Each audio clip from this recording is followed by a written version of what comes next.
Good evening and welcome to Metro Focus. I'm Rafael P. Roman. It's the end of an era for one of the country's most illustrious local newspapers. The New Orleans Times-Picayune was sold to a competitor, and the entire staff, 161 people, including 65 reporters and editors, found out that they will soon be losing their jobs. The paper's new owners announced plans to merge the Times-Picayune with its rival, the New Orleans Advocate, and said that some of the staff will be rehired, though to date it is still unclear how many. The news of the sale came after years of declining circulation for the paper. It has sent shockwaves throughout the local news industry, not least among a number of publications in our own region, including the Staten Island Advance, the Jersey Journal, and the Newark Star-Ledger, all owned by the company that sold the Times-Picayune. And joining us now to talk about the demise of the Times-Picayune and to give us his thoughts on the plight of local newspapers in the digital age is journalist, best-selling author, and New Orleans native, Ellis Henican. Ellis, welcome back to the show. I'm wearing my funeral suit today. You notice that? Well, that's going to be my first question. It's sad. The Times-Picayune was your home paper for many years. Yeah. So when you heard, what was your reaction when you heard and heard about the layoffs?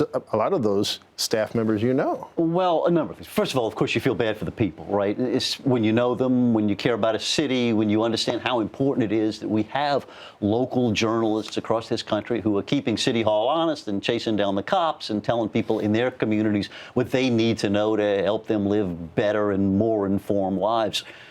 The business model that has supported that for decades and decades is crumbling. And it's become very, very difficult to figure out how to create a business that also provides high-quality local news coverage. And this is another casualty, sadly one among many, and probably not the last. Well, let's stick with the Times-Picayune specifically, because as I said in the introduction, its circulation had been in decline for years. Over the last 15 years, it lost, I think, 3/4 of its circulation. It went from publishing 7 days a week to 3 days a week for a period of time, and then it went back, to 7 days. That didn't work out too well. Right. And the staff had already been decimated by the time the sale came through. Right? I mean, drastically decimated. And the new owners say that the new merged paper, they intend to increase local coverage, suburban coverage, add to the editorial pages. Does that make a difference to you? May we be so lucky. Let me put it like that. You don't believe it? Be careful with the word like merger, right? It sounds kind of gentle. We're going to merge. It's going to be great. But you know what? In the long run, there are going to be far fewer editors and reporters covering life in the New Orleans region than there have been. And that's a bad thing. And it's bad, obviously, for the people who do that kind of noble work.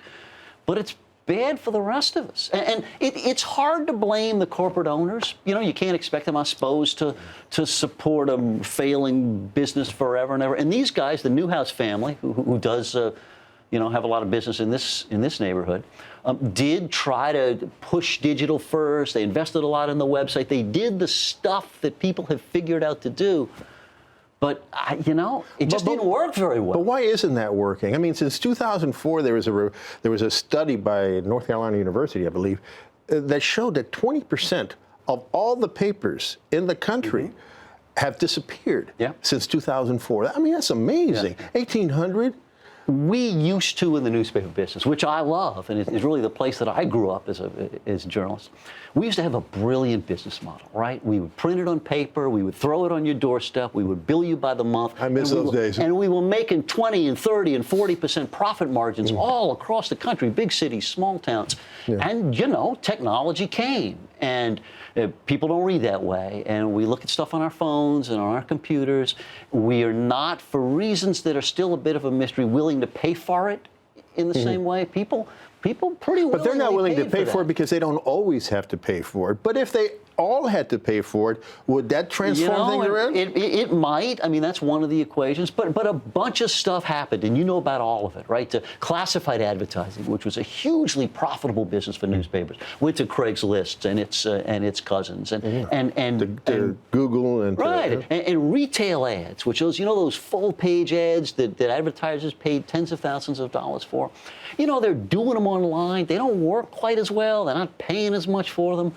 I would say that we're in a situation where we used to have a business model, Ralph, that supported a lot of great journalism in this country. And it has gotten really hard. And it's hardest in smaller and medium-sized markets.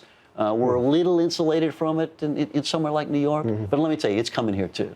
So you don't have a clue as to what a business model that might look like? Oh man, you know if you what? did, we'd both be If you and I we could buy the Times Picayune. If you and I could figure that out, I mean, listen.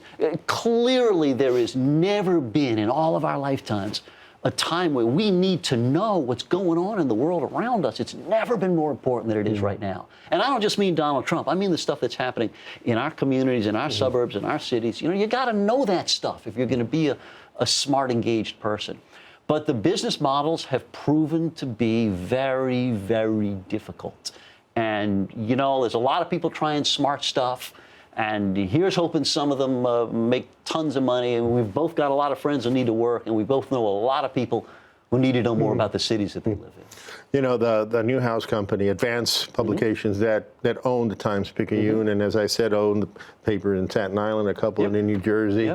They said that was a one-off, that they have no intention of selling any more of their publications. If you were working in one of those publications today, would you be worried? Well, listen, anyone who's working in print journalism anywhere spends every day of their lives worried. I mean, I think we all feel to some extent that we are on borrowed time. And you know, please, particularly you younger people out there, go think up some smart models that'll help us make some money, because we need it. And again, people need to know that stuff. You know, you do a television program, right, that is geared to the concerns of this region, right? And you know the special challenges of that.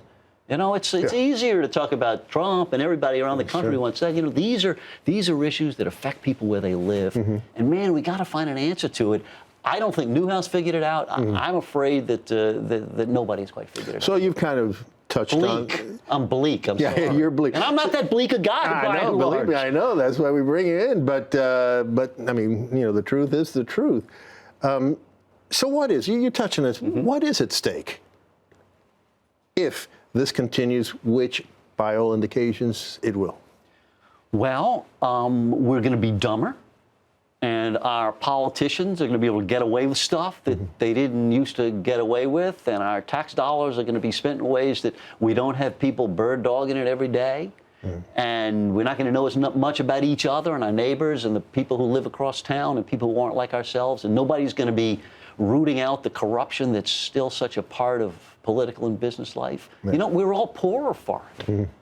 Well, on that note, Ellis, thank you so much for joining us today. Cheerier days ahead. Yeah. See you later, man. Thanks, man.